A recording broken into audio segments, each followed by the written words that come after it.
What are you curious about?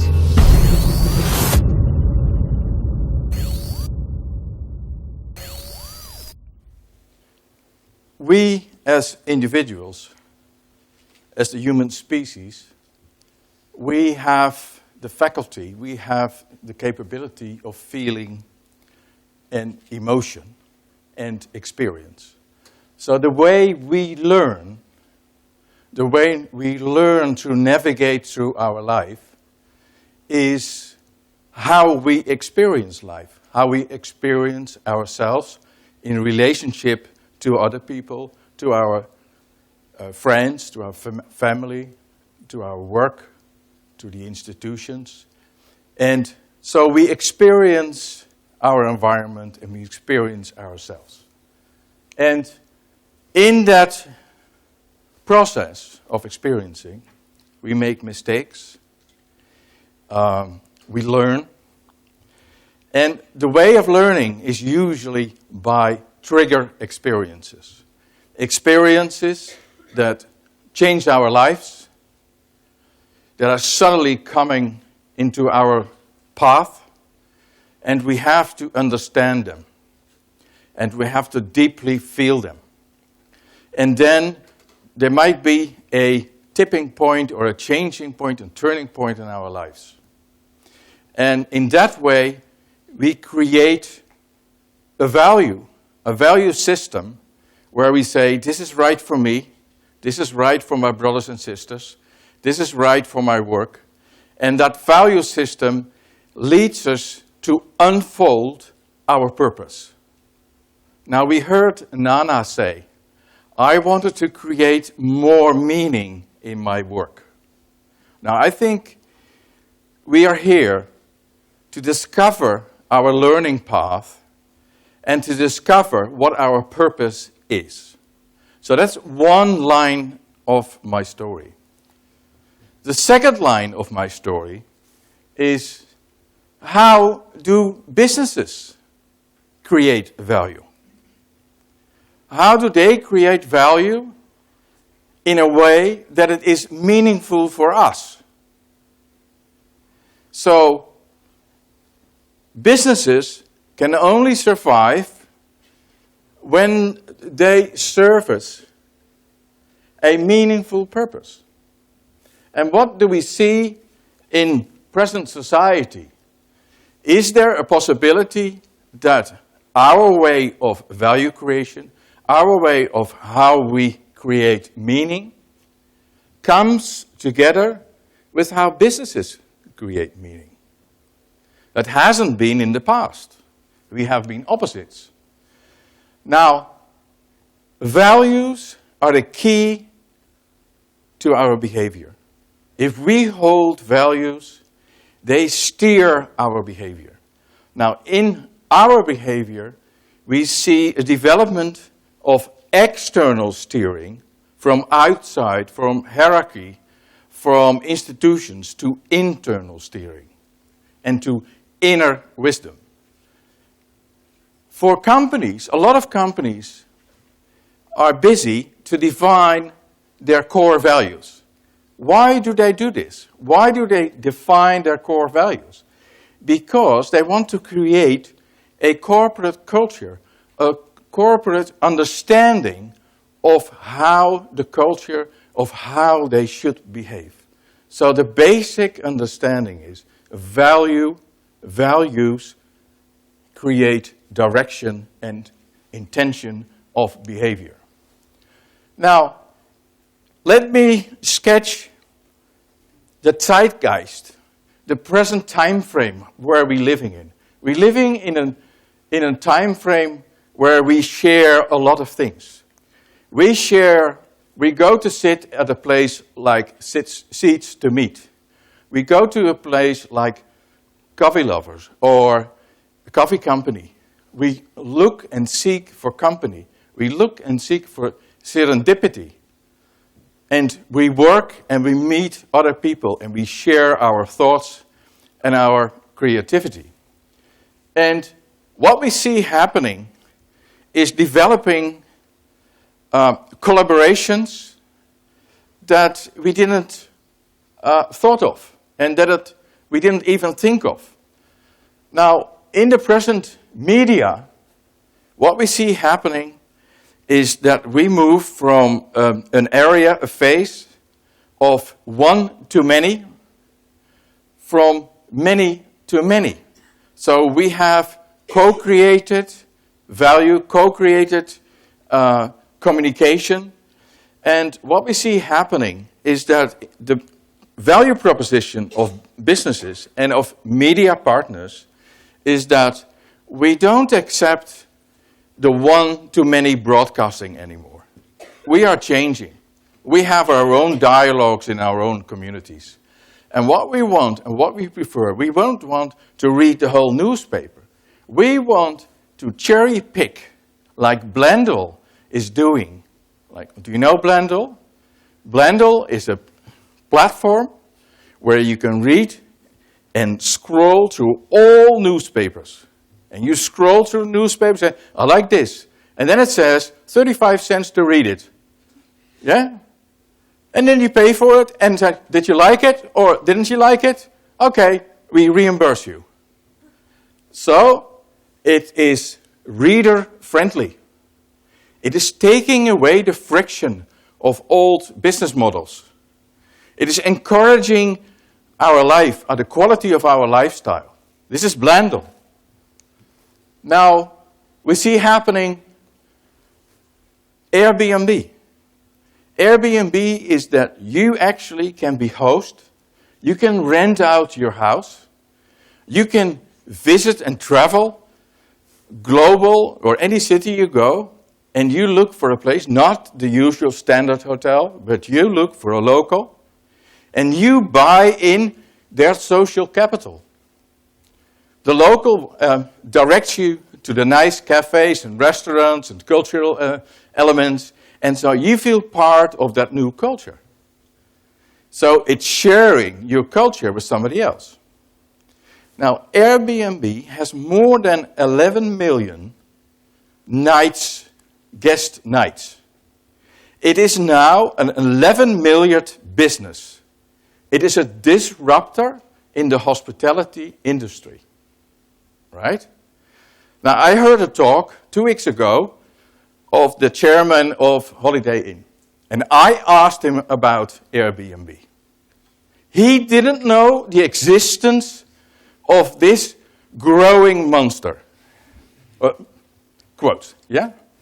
So, we have to look what these new value propositions do to us and what they do to traditional business models. Mobility. Mobility is changing. Snapcar, we share our car. Car to go. Do you know car to go? Car to go is into some main European cities. It's actually an experiment, a learning experiment from Mercedes. Mercedes owns Smart, and those are electrical cars. You have a car, you log in, you open the car, and you drive it as long as you need it. You pay a basic fee, and you pay per kilometer, okay? So they are learning, it costs them a lot of money, new business models into the sharing and the collaborative economy. So sharing, where do we go? So what we see is that the traditional institutions, the crisis we're going through, the banks that are geared for survival and do not help medium enterprises, right? So if you go to the bank for a loan, they say you need to do this. It doesn't help. So what did they start? Crowdfunding. Crowdfunding, you have an idea, you post it on the website, and on the website of Kickstarter, and if you're convincible to the crowd, and you say, I'm going to do this, I'm going to do this, in return, you can get interest, or in return you get a free ride, or whatever. And people invest in those initiatives. That's how The Correspondent, a new newspaper that writes about the real structural changes in society, is being funded. So business models are changing.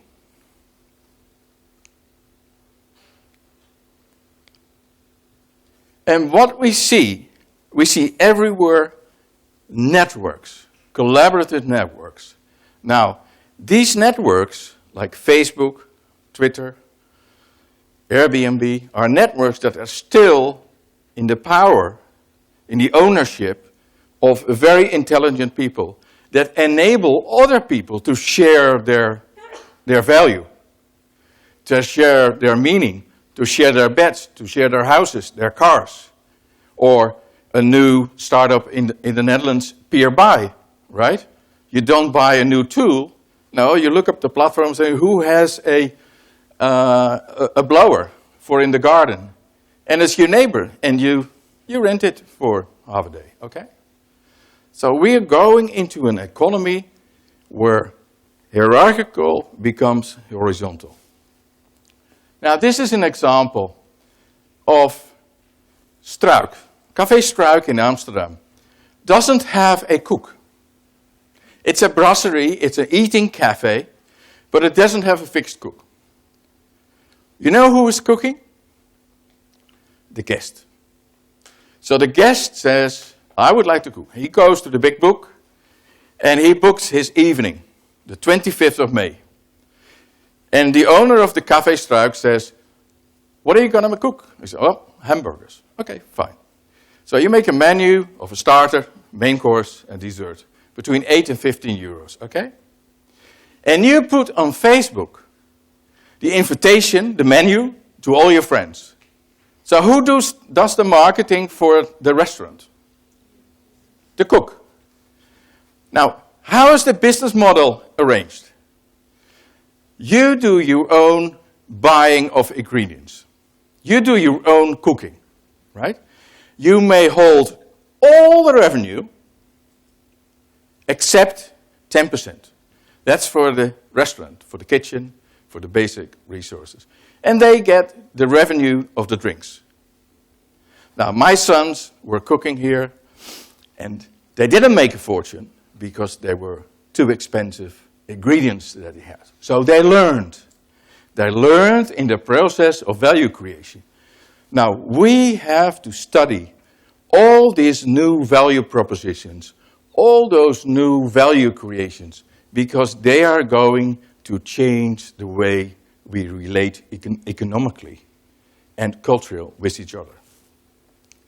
Now, let's look at the common denominator of these disruptive platforms. First of all, value is being co-created. It is not created by the producer, the restaurant, the supplier. No, it's co-created between us. Ownership is not important anymore. It is sharing, and the ownership is the access to the experience, the access to a car, the access to travel, whatever it is. Monetary value becomes social value and social capital. What we also see is technology is democratizing the society. The value is shared and facilitated by these community platforms. And they are very, very disruptive. How do we understand? We need to get at grasp with these big and deep changes in society. We can look at the philosophical. The philosophical is very, very fascinating. The Dutch philosopher Arnold Cornelis said, we feel home in our natural system. The human being is hidden. He only relates to the family and his close friends. So his layer of stability is family. We move to a second layer. Our social institutions, our social system, our regulations. We stop for red light, we pull up for green light, we pay tax, we do all things we should do. So the human being is obedient to the social structure. It's like being in prison. And now, he says, we live in an age of creative self-determination. We are moving and expressing ourselves on the internet everywhere. We are sharing the most dearable things with others. So we are in an age and in a time frame where we are the creative source. So not the top and the big institutions create society. No, it's the micro initiatives. It's the little startups that are really, and that's why everybody is so keen on every startup to get it, because big companies are desperate for the business model. And they have to reinvent themselves. Also, you see sociological, you see a change of value from manufacturing, supply-driven, to marketing-driven, to people-driven. And now, we need to be a transparent and responsible business. Otherwise, you're not sustainable.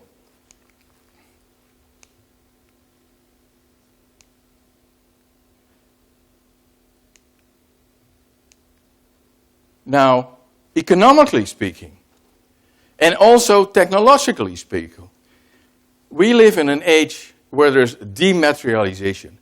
We have eco-efficiency. That means that we need less resources to produce more.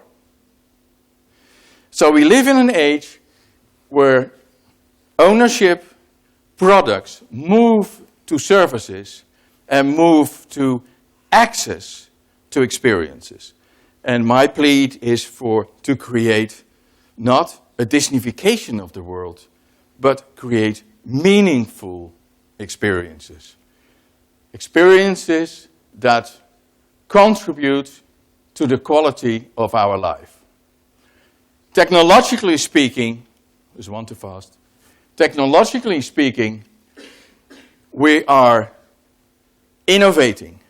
We are talking about singularity, artificial intelligence, robotization, where actually the intelligence that we incorporating in our life, in our biological body, is not separable anymore from the artificial intelligence, right? Google Glass, we are moving to a digitalized age. And there are some big philosophical questions, okay? Now, if we talk about these,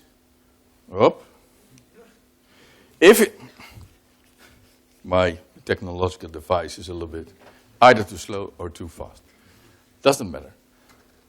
What we see happening is that we are taking initiative in the way of creating meaning and creating value.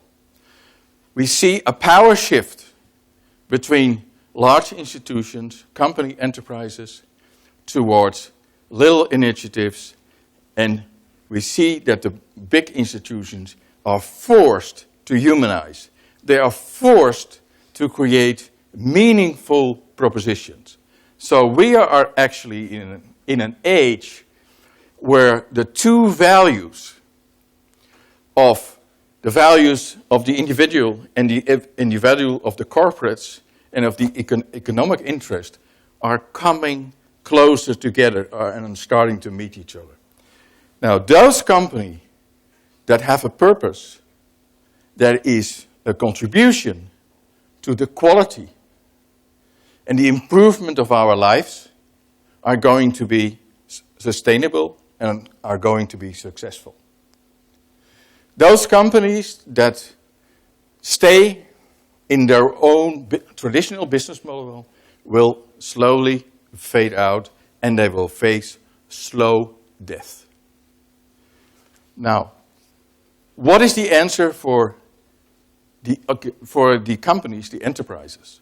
They should really be focused on their purpose finding, and where we will find each other if we are pursuing our purpose and they are contributing to our purpose. Thank you very much for your attention.